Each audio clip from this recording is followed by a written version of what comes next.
வணக்கம். தாய் டிவியின் பிரதான செய்திகளுடன் இணைந்திருக்கும் நான் ரோஷானி மனோரஞ்சன். முதலில் தலைப்புச் செய்திகள்.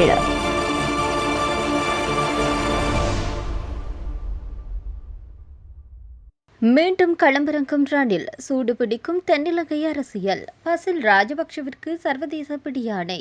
சிஐடியினருக்கு பிறப்பிக்கப்பட்ட உத்தரவு. விடுதலை புலிகளுக்கு எதிராக சாலை வழங்கியுள்ள தகவல். அமைக்கப்பட்ட தனிக்குழு தொடர்பில் பொன்சேகாவின் தகவல். இயலாவிட்டால் பதவியை விட்டு விலக வேண்டும் ஜனாதிபதி அனுர. எதிர்க்கட்சி சவால். ஹார்மூஸ் நீரிணை முழுமையாக மூடப்படுவதாக ஈரான் அறிவிப்பு. பதற்றத்தில் உலக நாடுகள். ஈரான் மீது மீண்டும் மிக கடுமையான தாக்குதல் நடத்தப்படும். ட்ரம்பின் அதிரடி முடிவு. இனி விரிவான செய்திகள்.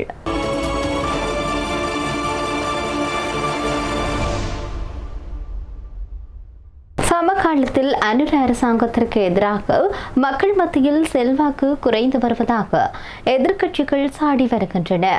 விரைவில் அரசுக்கு எதிராக போராட்டங்கள் வெடிக்கவிருக்கக்கூடிய நிலையில் விரைவில் ஆட்சி மாற்றம் ஏற்பட உள்ளதாக அவர்கள் தெரிவித்துள்ளனர். இந்நிலையில் முன்னாள் ஜனாதிபதியும் ஐக்கிய தேசிய கட்சியின் தலைவருமான ரணில் விக்ரமசிங்க மீண்டும் அரசியல் நடவடிக்கைகளை ஆரம்பித்துள்ளார்.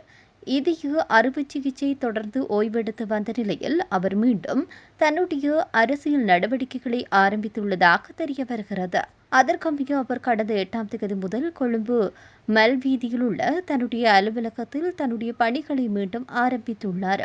கடந்த மார்ச் மாதம் சிங்கப்பூரில் உள்ள தனியார் வைத்தியசாலை ஒன்றில் இதய அறுவை சிகிச்சைக்கு உட்படுத்தப்பட்ட ரணில் ஏப்ரல் 9ஆம் தேதி மீண்டும் நாடு திரும்பினார். அதன் பின்னர் ஒரு மாதத்திற்கு மேலாக வைத்தியர்களின் ஆலோசனையின் பேரில் அவர் அரசியல் நடவடிக்கைகளில் இருந்து விலகி ஓய்வெடுத்து வந்தார். இவ்வாறான நிலையில் கடந்த சில வாரங்களுக்கு முன்னர் ஜனாதிபதி அனுகுமார திசாநாயக்க மற்றும் ரணில் விக்ரமசிங்க ரகசிய சந்திப்பு ஒன்றில் ஈடுபட்டதாக தகவல் வெளியாகியிருந்தது. இந்த நிலையில் விரைவில் நாடாளுமன்றத்திற்குள் உறுப்பினராக உள்நுழைய ரணில் தயாராகி வருவதாக பல்வேறு தகவல்கள் வெளியாகியுள்ளமை குறிப்பிடத்தக்கது. முன்னாள் அமைச்சர் பசில் ராஜபக்ஷ சுற்றுலா ஊக்குவிப்பு பணியகத்தில் நிதி மோசடி செய்த சம்பவம் தொடர்பில் சர்வதேச பிடியாணை பெற வேண்டுமாயின் சத்திய கடிதாசியை தாக்கல் செய்து நடவடிக்கை முன்னெடுக்க முடியும் என்று கோட்டை நீதவான் குற்றப்புலனாய்வு திணைக்கள அதிகாரிகளுக்கு அறிவுறுத்தல் விடுத்திருக்கின்றார். இந்த சம்பவம் தொடர்பிலான நீதவான் விசாரணை நேற்றைய தினம் மீண்டும் விசாரணைக்காக அழைக்கப்பட்ட போது இவ்வாறு தெரிவிக்கப்பட்டுள்ளது. 2014ஆம் ஆண்டு ஊவா மாகாண சபை தேர்தல் பிரச்சாரத்தின் போதும் விளம்பர நடவடிக்கைகளுக்காக அரசியல் கட்சியின் உருவம் மற்றும் அரசியல் கட்சியின் பெயர் பொறிக்கப்பட்ட 12,000 டி-ஷர்ட் அச்சிட இலங்கை சுற்றுலா மேம்பாட்டு பணியகத்தின் ரூபாய் 7.8 மில்லியன் நிதி தவறாக பயன்படுத்தப்பட்டதாக குற்றப்புலனாய்வு திணைக்களத்தின் சட்டவிரோத சொத்துக்கள் பிரிவினர் நீதிமன்றத்தில் அறிக்கை தாக்கல் செய்திருந்தனர். இந்த வழக்கு விசாரணைக்காக அவர் நீதிமன்றத்தில் முன்னிலையாக தவறியதை அடுத்து நீதவானால் பிடியாணை உத்தரவு பிறப்பிக்கப்பட்டது.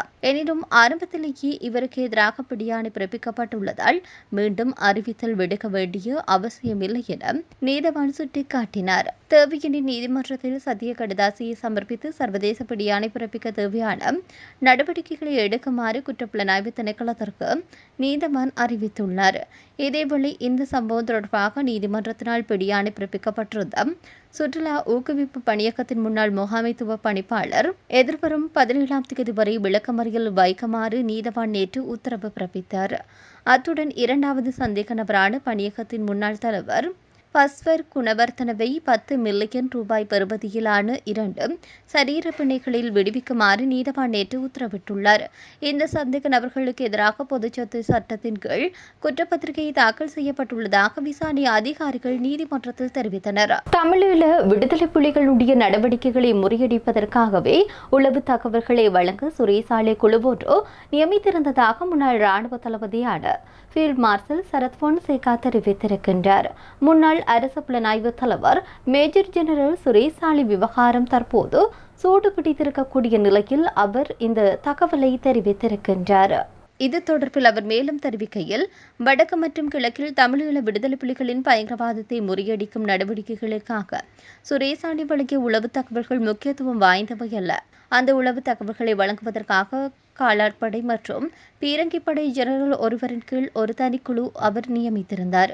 மஹிந்த ராஜபக்ஷவின் ஆட்சி காலத்தில் நான் எந்த காரணமுமின்றி 8 மாதங்கள் கடற்படை தலைமையகத்தில் ஒரு சிறிய சிறையில் வைக்கப்பட்டிருந்தேன். அப்போது கோட்டபய ராஜபக்ஷவின் ஆலோசகராக இருந்த சுரேசாலிவிடம் திரும்புவதற்கான நேரம் இது என அவர் சுட்டிக்காட்டியுள்ளார். இதேவேளை சக்ரானுக்கு சாலை பணம் கொடுத்ததாகவும் அவர்களுக்குள் நெருங்கிய உறவு இருந்ததாகவும் அவர் குறிப்பிட்டார்.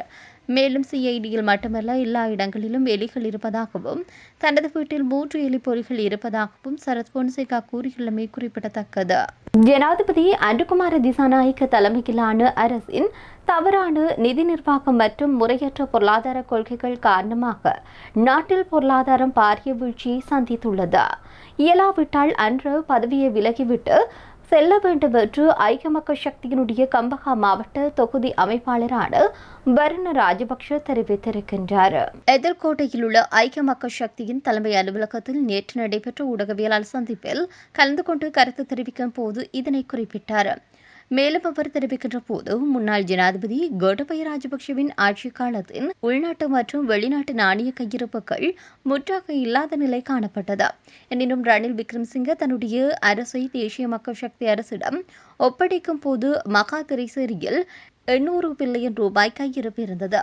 தற்போதைய அரசு அதனை ஒரு வருடத்திற்குள் 900 பில்லியன் ரூபாவாக உயர்த்தியுள்ளதாக எண்களை காட்டி பிரச்சாரம் செய்திருந்தாலும் தற்போது மகாதிரை செய்தியில் கையிருப்பு 620 பில்லியன் ரூபாவாக குறைவடைந்தது. ஜனாதிபதி அனுகுமார திசாநாயக்க பதவியேற்ற பின்னர் வாகன இறக்குமதிக்கு அனுமதி வழங்கியதன் மூலம் அரசுக்கு 986 பில்லியன் ரூபாய் வருமானம் கிடைத்தது. எனினும் அந்த நிதி எங்கே போனது என்று தெரியவில்லை. டாலரின் மதிப்பை செயற்கையாக கட்டுப்படுத்துவதற்காக கடந்த மே மாதத்தில் மாத்திரம் 223 மில்லியன் டாலர்கள் அரசின் வெளிநாட்டு கையிருப்பிலிருந்து சந்தைக்கு விடுவிக்கப்பட்டது. அரசு தமக்கிருந்த ரூபாய் கையிருப்பையும் அளித்து வாகன இறக்குமதி மூலம் கிடைத்த பாரிய வரி வருமானத்தையும் வீணடித்துள்ளதுடன் இந்த நிதியை கொண்டு நாட்டின் பொருளாதார வளர்ச்சிக்குரிய எந்தவொரு அபிவிருத்தி திட்டத்தையும் முன்னெடுக்கவில்லை. மின்சார சபை மற்றும் இலங்கை விமான சேவை ஆகியவற்றிற்குள் தலா 20 பில்லியன் ரூபாய் வழங்கப்பட்ட போதிலும் அவை உள்ளிட்ட கனிம எண்ணெய் கூட்டுத்தாபனம், சீனி தொழிற்சாலை என்பன தற்போதைய ஆட்சியில் பாரிய நஷ்டத்தையே எதிர்நோக்கியுள்ளன. அரசுக்கு நாட்டின் பொருளாதாரத்தை நிர்வகிக்க தெரியவில்லை என்பது இதன் மூலம் தெளிவாகின்றது.